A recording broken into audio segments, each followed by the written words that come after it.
My name is Roger Willis, and I'm here to talk to you today about CordaCoin.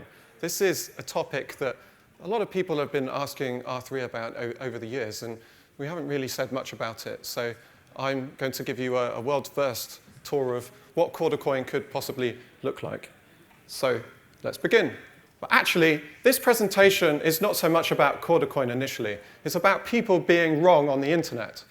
And I'm sure you've all seen this cartoon before. It's kind of close to my heart because last night I was on my computer and my girlfriend said, "Roger, are you coming to bed?" And I was like, "No, I've still got one more Reddit post to read. I've still got one more Hacker News post to read," because I was doing research for this presentation, right? And yeah, needless to say, I was on the internet for a long time seeing examples of all of these people that are wrong. And what are they wrong about? Well, they're wrong about Corda. And they've been wrong about Corda all along. And you know what? The worst thing about it is that they don't even know what they're wrong about. It's the worst situation, right? So what I'm going to do today, and this is really serious stuff. This is serious stuff. And I need to set the record straight. And what I'm going to do today is show you some examples of people that are wrong about Corda. These are the worst offenders. So this is a blog post by Consensus. And I don't know, some of you may have read it, but I suspect you wouldn't have done because you would have had to scroll a long way to the bottom of this page. The scroll bar was so thin you could just pick it out with some tweezers if you had some. But if you got to the bottom, you'd see this table here, right? And there's these 3 rows, and in these 2 rows, there's a no for Corda, no for token economy. Well, that personally hurts me because I spent 4 or 5 months writing the tokens SDK on Corda. So that's just wrong for a start. And this crypto economic incentive layer. So, OK, I'll give them the benefit of the doubt about that. We haven't talked about that too much to date, but it's still wrong. It's all wrong. And I'm going to explain today why it's wrong. OK, next one. This dude, he just needs his facts checked. You know, some platforms such as Corda have nothing to do with blockchain. It's just wrong. Wrong, wrong, wrong. Right, next one. Well, this one is a little embarrassing because I actually wrote that slide back in 2017. Some of you may have even been at the meetup. There's this chap called Gary Nuttall, and he took this picture, and I still thank him to date for taking this picture. He went around Twitter, and it caused a bit of a kerfuffle with a bunch of people about Corda not being a blockchain. But the whole point here is that I missed the point about what Corda was when I wrote that slide. And today, I'm going to set the record straight. So yeah, I was wrong. Wrong, wrong, wrong. So why am I showing you all this? What is all this about? Yes, it's just a laugh, but I'm trying to make a point here. I'm making a point about the fact that Corda is not a blockchain. Corda is not a not blockchain. Corda is not a private permissioned ledger. Corda is not, I don't know, whatever you want to call it. It's none of these things. It's actually, as Dave said in his keynote this morning, it's actually an operating system. It's a platform for building distributed ledgers. It's a platform for building distributed applications. And that's the key to Corda. So about 8 months ago, I had this light bulb moment, and I thought, well, how can I give like a visceral example of Corda being a platform for created distributed applications? And I thought, well, you know what? All these people saying that Corda is not a blockchain. I'm going to build a blockchain with Corda. I'm going to build a blockchain as an application on Corda. So I don't need to make any changes to the underlying APIs. I can build it as a Corda app, and I can show you today how to do that. It's worth noting that Corda is optimized for private permissioned ledgers because we have customers, and that's what they want. So that's why Corda is optimized for private permission networks. But it just so happens that the platform is sufficiently generic enough such that you can build a blockchain with Corda. And that's what I'm going to talk to you about today. So this presentation is really about thinking outside of the box. It's thinking about the art of the possible. Like, what can you possibly do with Corda? And yes, this example I'm going to talk about is about building a permissionless cryptocurrency with proof of work, all the stuff that you wouldn't typically associate with Corda, but you totally can do with Corda. So I want you guys to use this as a bit of inspiration so you can also have your light bulb moment and build some cool stuff with Corda. So Before I start, disclaimer, and I'm looking at Colin Platt here, there's going to be no CordaCoin issued off the back of this presentation. It's just I'm a one-man band, you know. This is a side project, side of desk for the time being. So no plans for CordaCoin. Proof of work is bad for the environment. Okay, so just put that out there. And I've actually left out a fair bit of detail because I don't want to bore you guys about block reorganizations and things because that's probably not what you're here for. But what I am going to go through is a high-level overview of how this could possibly work on Corda. So how does it work? Well, obviously you need a block. What does a block do? Well, it contains a bunch of transactions and some other paraphernalia I've got here. So those of you that are familiar with blockchains, you'll see some pretty typical things like block height, previous block hash, protocol version, difficulty target, number used once, all that stuff. But I've also added a linear ID here because this block is actually a linear state in Corda. Now, an interesting thing to note here is that the idea of the linear state is it's a state object that can't be split and merged. It can only advance along one at a time, so it can't be split and merged. However, the problem with ledgers with non-deterministic finality, like Bitcoin, blockchain, is that you get probabilistic data structures that the ledger can possibly fork. And it just so happens, actually, because Corda's design is so modular that the vault service doesn't actually check double spends. So it is actually possible to fork a linear state and have two versions of it in the Corda vault at the same time. And the reason why is because the assumption is that we rely on the notary to check for double spends. So the assumption is that this should never happen. However, this is a desirable property for this project because I might need to possibly fork a blockchain. Let's say if two blocks are mined at the same time, I need to be able to reason about those two different forks. So that's the first building block, the block. Next, the CordaCoin state. So this is just a fungible token. It uses the token SDK, and it's got all the typical stuff that you would see in a token, such as the type. And this token type, importantly, includes the ID of the blockchain. The reason why the blockchain or the block has an ID is because you can actually have multiple blockchains running in parallel on Corda, right?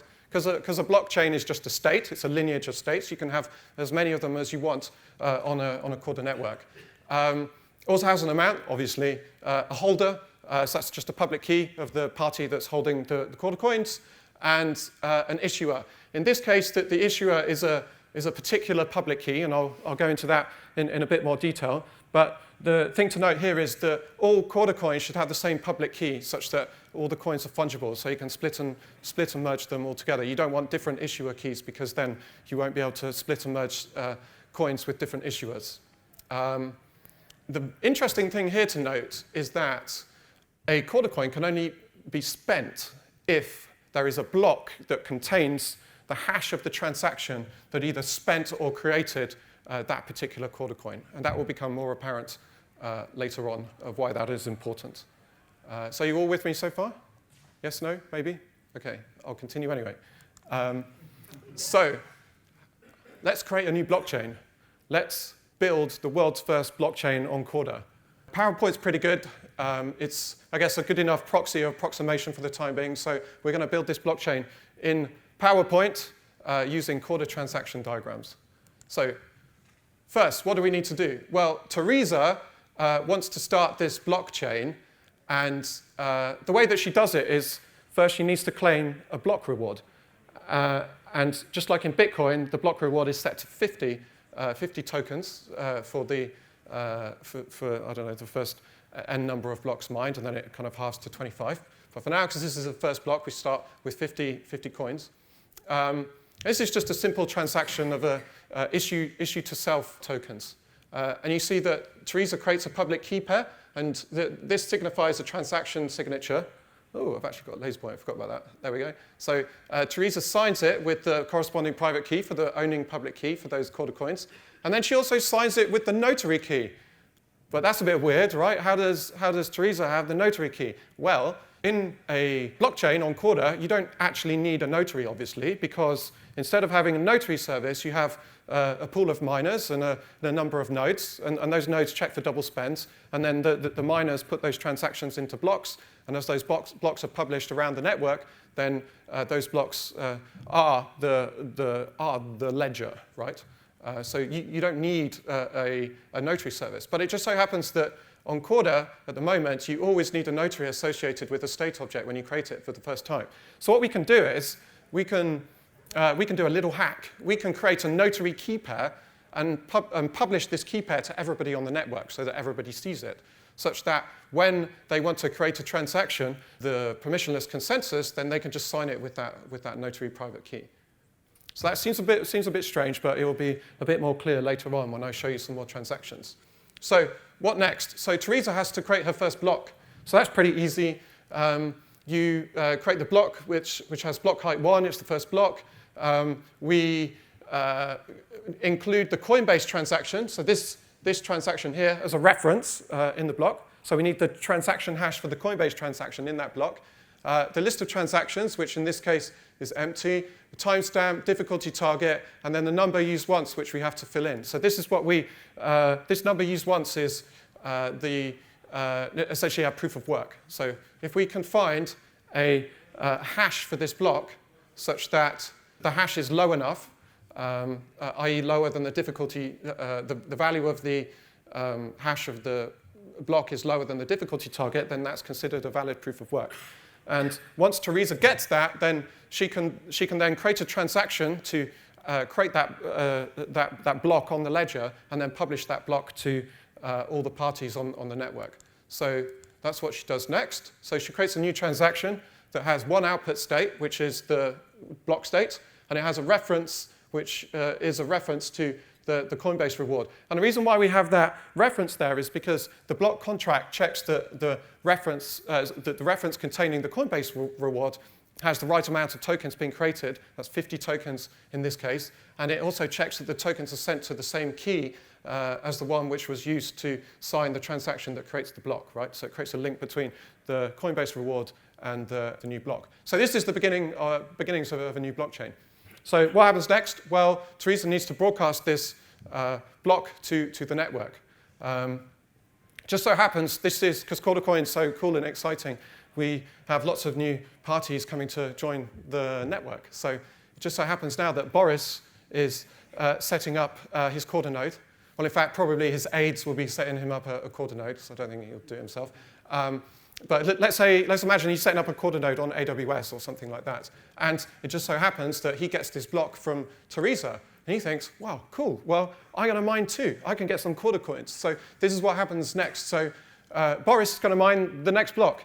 And you can probably understand what's going to happen now. So in this second block, this is in this second block transaction, first we have the transaction that creates the first block as a dependency. And then we have a new Coinbase reward, which Boris is claiming for creating this empty block. And then, of course, we have the transaction that creates the empty block. So now you can see how we've got a lineage of states, which starts creating the blockchain. Does that all make sense? And then, of course, we have the Coinbase reward for Boris. He creates his own key pair, and he essentially issues some coins to himself. And the amount of coins that are created is checked by the block contract. Does that all make sense? And of course, he signs it with the notary private key because everyone has a copy of the private key. So we now have two blocks, but this is boring. We don't have any transactions, so we need to show you how you could possibly do a transaction with CordaCoin. So next. So how do you create a spend? Well, you do it in the normal way that you do with Corda. You create a transaction that contains some input states that you want to spend, and then you produce some output states with the new public keys that you want to spend those states to. So, of course, before we begin, we have all of the dependency transactions. So Teresa wants to spend some of her Corda coins to a party. I think it is Jeremy in this case. So she's spending her Corda coins to Jeremy.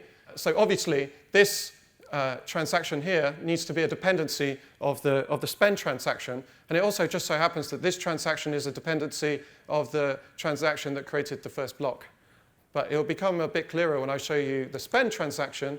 So you can see here, what's happening is that there's a dependency on Teresa's CordaCoins. She's spending these 50 CordaCoins, and she's creating two output states. One of them, which is 25 CordaCoins to Jeremy, and then she's spending 24 CordaCoins back to herself.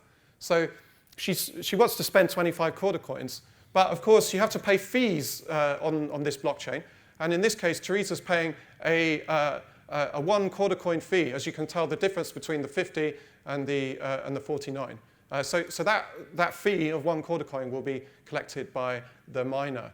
And you also notice here that there's a reference state added, which is the block that Teresa's Coinbase reward was included in. And when I said initially, to spend a CordaCoin, there has to be a block which includes the transaction hash for the transaction that created the CordaCoins to spend, well, that's exactly what's happening here. We can see here that we're including this block, and it's this block which is authoritative for whether you can spend the coins or not. So in this block 1, if I go back, you remember that this Coinbase transaction was included as a reference in the block. So the hash for this transaction is included in that block. So because it is in the block, then we can spend those input states. So we can spend 25 of them to Jeremy. And of course, Teresa signs this with the notary key. So the notary key in this case is superfluous. It doesn't do anything. It's the block that is authoritative for whether you can spend the coins or not. OK, next. So what happens now? Well, those of you that have used Corda, have built Corda apps before, you'll notice, you'll know that there's this thing called the finality flow. And you call the finality flow when you want to commit a transaction to the ledger, right? And what happens is you collect all the signature. Well, you collect the signature from the notary, so you have to send the transaction to the notary. Notary checks to see whether there's a double spend or not, and if there isn't, it signs the transaction and then sends the signatures back. However, in this case, we don't need a notary service, but what we need to do is broadcast this transaction to the whole network, to the network of nodes running the CordaCoin Corda app, which then validate the transaction to check that there aren't any double spends. So they maintain what's called an unspent transaction output set, just like nodes do in Bitcoin. And then these transactions eventually reach mining nodes. And what do the miners do? Well, the miners maintain a priority queue of transactions ordered by the fee amount. So in this case, Teresa added a 1 CordaCoin fee, happy days, so that the miner gets 1 CordaCoin if they kind of include this transaction in their block. And then what they do is the miners create new blocks, including a bunch of transactions from the queue. They find a valid proof of work for the block, so they need to find a transaction hash with a value that's less than the difficulty target. So higher difficulty, well, a higher number is a more easier difficulty target, if you will, and a lower number is a more difficult difficulty target.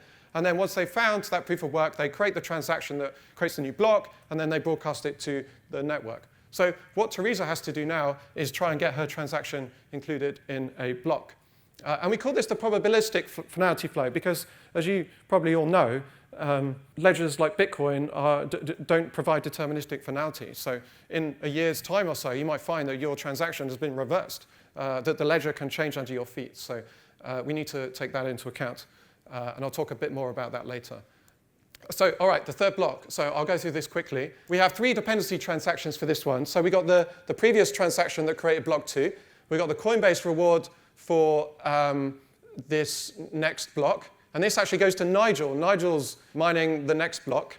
And of course, we have the transaction that we want to include in this block, which is Teresa paying 25 CordaCoins to Jeremy.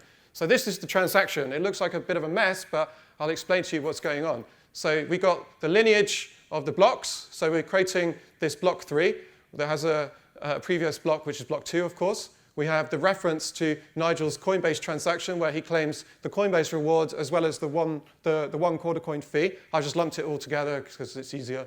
And then we've got the 2 outputs, the 25 CordaCoin to Jeremy and the 24 CordaCoin to Teresa. That's going back to Teresa. It's her change output. And of course, this is signed by Nigel. Nigel mined the block in this case, good for Nigel. And he signs it with the notary key as well. So that's it. That's really CordaCoin. That's how to do a blockchain on Corda. I could carry on with these diagrams and ad infinitum, but it won't really provide you any more information about how to do this. That is literally the essence of it. That is how to build a blockchain on Corda.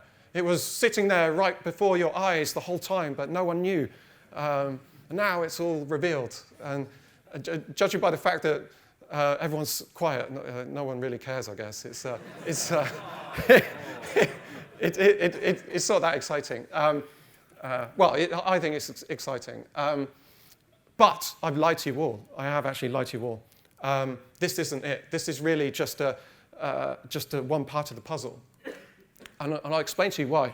So this is a tribute to Mike Hearn and Bitcoin J.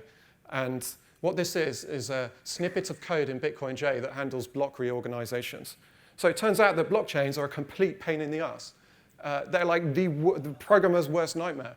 Because unlike with Corda, that gives you deterministic finality, blockchains don't.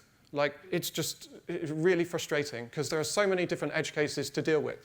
Let's say, for instance, that you have two miners, Boris and Teresa, that mine a block at the same time, and then they both published that block to the network. Well, you've just forked your blockchain. There's two competing chains now, and we have to deal with that. So there's a lot of code that we need to write to handle these various edge cases. We also need to handle what happens if we find a longer blockchain with a higher difficulty. Then that lineage of blocks becomes the authoritative version of the ledger, and we have to reverse all the transactions that were in the version of the ledger that we had previously, right? So we need to write a bunch of code to deal with that. And this is a known issue that I'm going to talk about now. So as we know, Corda assumes deterministic finality. So I need to write a whole bunch of code to deal with this non-determinism. And essentially, I can do that just by adding a whole bunch of metadata to the Corda Vault service and the transaction store. So what I need to do is essentially add metadata to the Vault and the transaction store. I'm not going to go into it in too much detail because it's kind of boring, to be honest. But if any of you guys want to ask me about this after, then more than happy to talk about it. The other issue is that this is by design, and it works fine with Corda at the moment because we don't need fire and forget messaging, in particular for the type of workflows that people build on Corda. The idea is that if you send a message to a peer and that peer goes offline, then your workflow will suspend, and it will pause until that peer comes back online. The assumption is that Corda nodes are on the network the majority of the time. So this is okay. This is understandable behavior. However, with blockchains, CordaCoin in particular, it might be the case where these miners, because they're not identified, they kind of go on and off the network, and maybe the connectivity is a bit unpredictable. So as soon as they go offline, then the broadcasting of blocks will grind to a halt. So turns out that Rick and Matthew, Rick is here, say hi to Rick, in the kernel engineering team at R3 are going to add this fire and forget messaging at some point in the near future, so we can get over that little hurdle. The last one is that we need to make sure that the linear states can't be counterfeited, and we need to, and the way that we can do that is by making the linear ID a function of the contents of the initial linear state. I'm not going to go into that in a lot of detail, but if you guys want to ask me after, then please do. It's quite interesting, but I'm not going to go into it now. But what can we explore? What can we actually do? Well, amusingly, I actually have to build this. I haven't built it yet. I don't think anyone wants me to build it, probably, because there's more important stuff to do. But I think it might remain a side-of-desk project for me for the time being.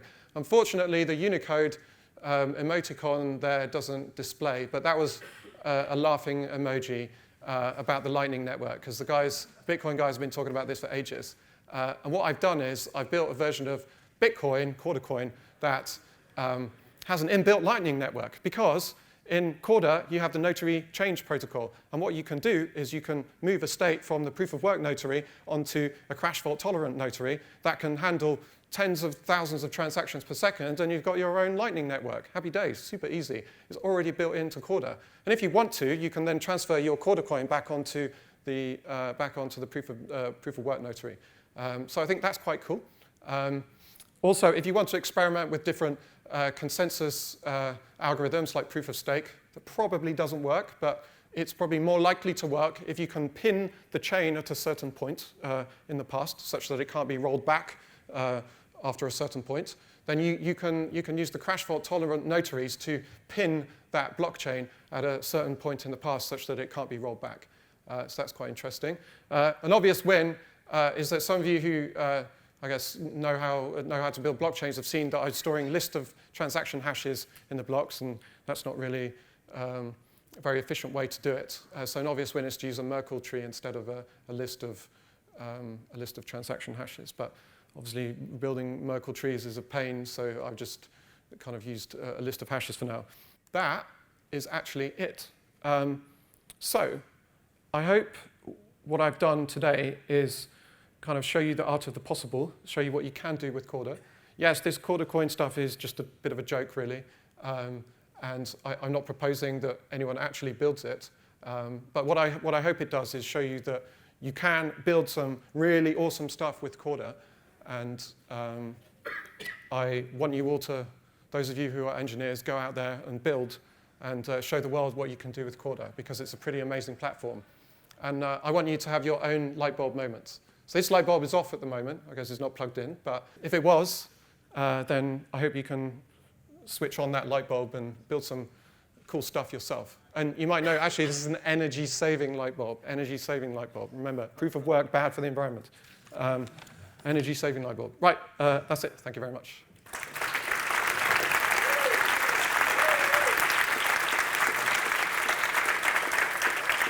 So I think we've got time for a couple of questions. I've been absolutely flooded with questions, so I'm really sorry if I don't get to yours.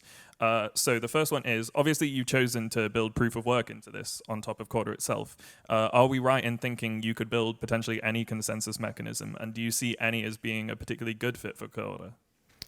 Yeah, that's exactly right. You can use whatever you want.